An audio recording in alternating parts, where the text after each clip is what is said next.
नमस्कार, जय हिंद, वंदे मातरम दोस्तों। स्वागत है आप सभी का हमारे यूट्यूब चैनल स्टडी पॉइंटर्स में। तो आज हम आपके लिए लेकर आ चुके हैं एक इम्पॉर्टेंट लेक्चर निर्वाचन आयोग का, ठीक है, यानी कि इलेक्शन कमीशन का ये लेक्चर होने वाला है। सबसे पहले हम आपका कॉन्सेप्ट क्लियर कराएंगे और उसके बाद जो इससे एमसीक्यूज आपसे पूछे जाते हैं उनको भी क्लियर कराने वाले हैं, ठीक है। तो सभी परीक्षाओं के लिए ये लेक्चर इंपॉर्टेंट होने वाला है। तो वीडियो को आप लोग कर दीजिएगा लाइक और शेयर। चैनल से पहली बार जुड़े हैं तो चैनल को सब्सक्राइब कर लीजिएगा, बेल आइकॉन को प्रेस कर लीजिएगा, जिससे कि आने वाली वीडियो का नोटिफिकेशन आपको समय से मिल सके। तो चलिए शुरू करते हैं आज का इम्पोर्टेंट लेक्चर। तो सबसे पहले यहाँ पर हम बात करेंगे कि निर्वाचन आयोग का गठन कब हुआ था, ठीक है। तो निर्वाचन आयोग का जो गठन हुआ था ये कब हुआ था, चलिए यहाँ पर देखते हैं कि निर्वाचन आयोग के बारे में संविधान के भाग 15 के अनुच्छेद 324 से 329 में दिया गया है। यानी कि जो निर्वाचन आयोग है ये कहाँ पर इसका वर्णन किया गया है संविधान में, तो इसका वर्णन किया गया है भाग 15 में। और अगर आपसे पूछे कि अनुच्छेद कौन सा है तो अनुच्छेद आपका आ जाएगा 324 से 329, ठीक है। तो ये जो है निर्वाचन आयोग का जो वर्णन किया गया है ये भाग 15 में है और अनुच्छेद 324 से 329, ठीक है। भारत में पारदर्शी और निष्पक्ष शासन के लिए इलेक्शन कमीशन की जरूरत पड़ी थी, ठीक है। और इसीलिए इसकी स्थापना 25 जनवरी 1951 को की गई, ठीक है। तो यहाँ पर आपसे जो क्वेश्चन पूछा जाता है वो पूछा जाता है कि निर्वाचन आयोग का गठन कब हुआ था, तो आपका आंसर होगा 25 जनवरी 1951। क्लियर हो गया। तो जो भारत में आपका निर्वाचन आयोग है इसका गठन आपने कर दिया 25 जनवरी 1951 में। भारत में पहली बार आम चुनाव 1951-52 में हुए थे। ये भी क्वेश्चन यहाँ पर आपसे काफ़ी बार पूछा गया है एग्जाम में कि जो भारत में पहली बार जो आम चुनाव हुए थे ये कब हुए थे, तो आपका आंसर होगा 1951-52 में। क्लियर हो गया। आगे चलिएगा। नेक्स्ट यहाँ पर अगला पॉइंट दिया है कि 25 जनवरी को ही राष्ट्रीय मतदाता दिवस के रूप में मनाया जाता है। तो आप सभी को पता होगा कि अगर आपसे क्वेश्चन पूछ लिया जाए कि राष्ट्रीय मतदाता दिवस कब मनाया जाता है, तो ये मनाया जाता है 25 जनवरी को, क्योंकि इसी दिन 25 जनवरी 1951 को निर्वाचन आयोग का गठन किया गया था। तो इसीलिए राष्ट्रीय मतदाता दिवस जो है ये 25 जनवरी को आपका मनाया जाता है, ठीक है। तो ये भी क्वेश्चन काफ़ी बार पूछा गया है। आगे चलिएगा। अब यहाँ पर बात करते हैं कि जो निर्वाचन आयोग है इसका स्ट्रक्चर कैसा है, यानी कि इसकी संरचना कैसे हुई है। तो सर्वप्रथम निर्वाचन आयोग एक सदस्यीय था, ठीक है। तो सर्वप्रथम जो निर्वाचन आयोग जो आपका बना था ये एक सदस्यीय हुआ करता था, यानी कि जो इलेक्शन कमिश्नर था यहाँ पर एक सदस्यीय था। इसके बाद क्या होता है कि 1993 के बाद क्या हुआ भैया, 1993 के बाद जो आपका निर्वाचन आयुक्त हुआ ये त्रिसदस्यीय यहाँ पर कर दिया गया। कितने सदस्य हो गए इसमें, 3 सदस्य यहाँ पर हो गए। पहले एक सदस्य हुआ करते थे लेकिन इसको जो है 1993 के बाद त्रिसदस्यीय कर दिया गया। अब इसमें 3 सदस्य कौन हो गए, एक यहाँ पर जो मुख्य हेड हो गए चीफ इलेक्शन कमिश्नर इनको बोला जाता है, और जो 2 हो गए वो हो गए इलेक्शन कमिश्नर, ठीक है। यानी कि ये हो गए आपके मुख्य चुनाव आयुक्त और इलेक्शन कमिश्नर। क्लियर है। तो ये लोग हो गए अब 3। आगे चलिएगा। अगला पॉइंट देखिएगा। चीफ इलेक्शन कमिश्नर की नियुक्ति कौन करता है, यानी कि जो मुख्य चुनाव आयुक्त हैं इनकी नियुक्ति किसके द्वारा की जाती है, ये क्वेश्चन आपसे पूछा जाता है। तो इनकी जो नियुक्ति होती है वो राष्ट्रपति महोदय के द्वारा की जाती है, ठीक है। तो राष्ट्रपति के द्वारा चीफ इलेक्शन कमिश्नर की नियुक्ति होती है। इसका कार्यकाल कितना होता है, तो इनका जो कार्यकाल होता है वो होता है बच्चों 6 वर्ष या 65 वर्ष आयु। इसमें से 6 वर्ष पहले कंप्लीट हो जाए या फिर उनकी जो आयु है वो अगर 65 साल हो जाती है तो उनका कार्यकाल पूरा हो जाता है, 6 वर्ष हो जाए या 65 वर्ष हो जाए, ठीक है। आगे लिखा है कि इलेक्शन कमिश्नर की सैलरी सुप्रीम कोर्ट के न्यायाधीश के बराबर यानी कि 90,000 होती है, और ये भारत के संचित निधि से सैलरी प्राप्त करता है। कौन करता है, चीफ इलेक्शन कमिश्नर। क्लियर हो गया। तो इनकी जो सैलरी की बात की गई है वो जो है सुप्रीम कोर्ट के न्यायाधीश के बराबर होती है, और इनका जो कार्यकाल होता है वह होता है 6 वर्ष या 65 वर्ष की आयु। क्लियर हो गया। और नियुक्ति कौन करता है, तो राष्ट्रपति महोदय के द्वारा इनकी नियुक्ति की जाती है। आगे चलिएगा। आगे लिखा है कि इलेक्शन कमिश्नर की शपथ का भारत के संविधान की अनुसूची 3 में यहाँ पर वर्णन किया गया है। तो अगर आपसे पूछा जाए कि जो मुख्य चुनाव आयुक्त हैं इनकी जो शपथ होती है ये किस अनुसूची के अंतर्गत आती है? तो अनुसूची 3 के अंतर्गत आती है। क्लियर है? आगे चलिएगा। अब बात कर लेते हैं जो निर्वाचन आयोग है इसका कार्य क्या होता है? तो कार्य इनका क्या होता है? राष्ट्रपति, उपराष्ट्रपति का चुनाव करवाना, ये इनका कार्य होता है। किसका भैया? निर्वाचन आयोग का।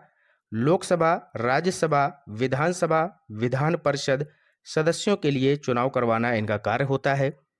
चुनाव की तारीख निकालना भी इनका कार्य होता है। चुनावी खर्चों की निगरानी रखना ये भी इनका कार्य होता है।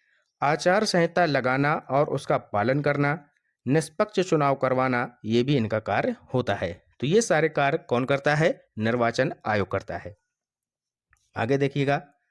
आगे लिखा है कि मतदाता पहचान पत्र तैयार करना ये भी निर्वाचन आयोग का कार्य होता है और चुनाव चिन्हों का आवंटन करना भी निर्वाचन आयोग का कार्य होता है। तो ये आपने समझ लिए इनके कार्य क्या क्या होते हैं। आगे चलिएगा। कुछ महत्वपूर्ण तथ्य हैं, इनको देख लीजिएगा। यहाँ से क्वेश्चन आपके काफ़ी बनते हैं। सुकुमार सेन भारत के पहले मुख्य चुनाव आयुक्त थे, यानी कि first chief election commissioner of India कौन थे? तो वो थे सुकुमार सेन। यहाँ पर आप इमेज देख सकते हैं, ये हैं सुकुमार सेन। ठीक है, जो 21 मार्च 1950 से लेकर 19 दिसंबर 1958 तक इस पद पर रहे थे। इनकी सेवाओं के लिए इन्हें पद्म भूषण से सम्मानित किया गया। तो यहाँ पर आपसे क्वेश्चन पूछा जा सकता है कि भारत के पहले मुख्य चुनाव आयुक्त कौन थे? तो आपका आंसर होगा सुकुमार सेन थे।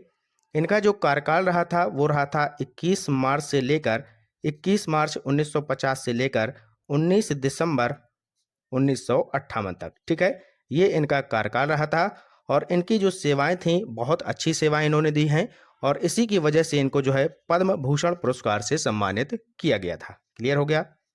आगे चलते हैं।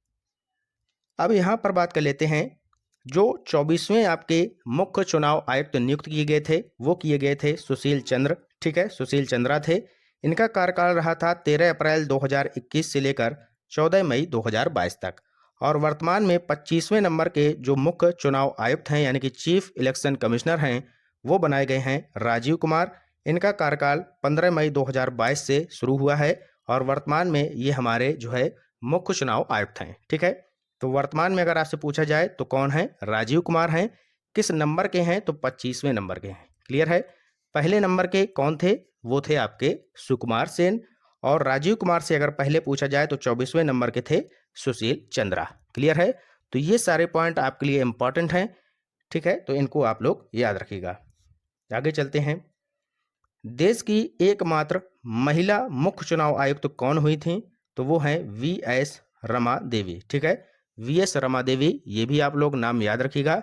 ये देश की एकमात्र महिला हैं जो है क्या बनी थी? Chief election commissioner. ठीक है, आगे लिखा है अगला पॉइंट कि पहले जो है मतदान करने की जो आयु रखी गई थी वो रखी गई थी 21 वर्ष। यानी कि जब मतदान यानी कि जो निर्वाचन आयोग बना था तो उस समय जो मतदान करने की आयु यहाँ पर डिसाइड की गई थी वो की गई थी 21 वर्ष। लेकिन जब 61वां संविधान संशोधन होता है तो इसको घटाकर 21 से घटाया गया और 18 वर्ष कर दी गई। ठीक है, तो 61वां संविधान संशोधन आपका कब हुआ था? तो ये हुआ था 1989 में और 1989 से ही जो आपकी एज है वो 21 से घटाकर कितनी कर दी गई? 18 वर्ष कर दी गई। ठीक है, तो वर्तमान में अभी यही लागू है। अगर आप 18 वर्ष की आयु के हैं तो आप जो है मतदान देने के योग्य हो जाते हैं। क्लियर है? अगला पॉइंट यहाँ पर लिखा है कि ईवीएम को यूज करने वाला पहला राज्य कौन बना था? तो वो बना था केरल।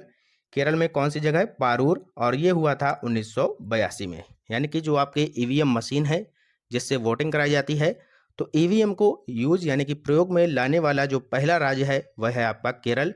ये भी क्वेश्चन आपसे पूछा जाता है तो काफ़ी इंपॉर्टेंट है, इसको आप लोग याद रखिएगा। ठीक है, तो ईवीएम को यूज करने वाला पहला राज्य कौन सा हो गया? केरल हो गया और ये कब हुआ था? 1982 में। आगे चलते हैं।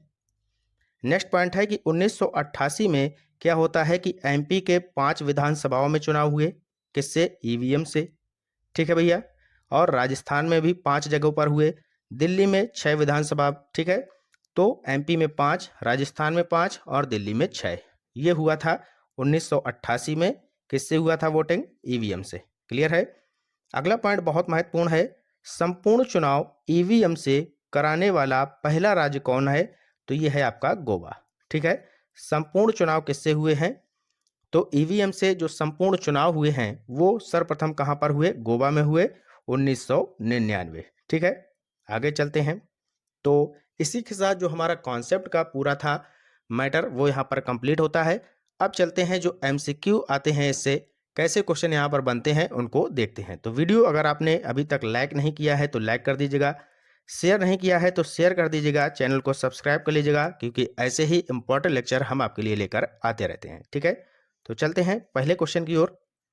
पहला क्वेश्चन है कि भारतीय संविधान के किस अनुच्छेद में निर्वाचन आयोग का वर्णन है?